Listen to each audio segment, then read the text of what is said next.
Goosey, goosey gander, whither do you wander? Upstairs, downstairs, in my lady's chamber.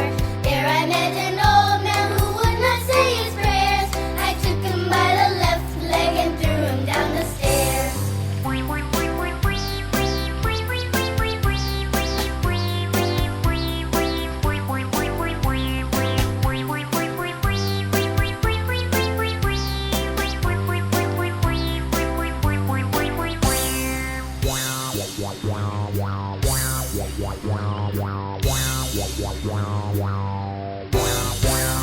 Goosey, goosey gander, whither do you wander?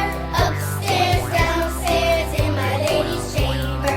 There I met an old man who would not say his prayers. I took him by the left leg and threw him down the stairs.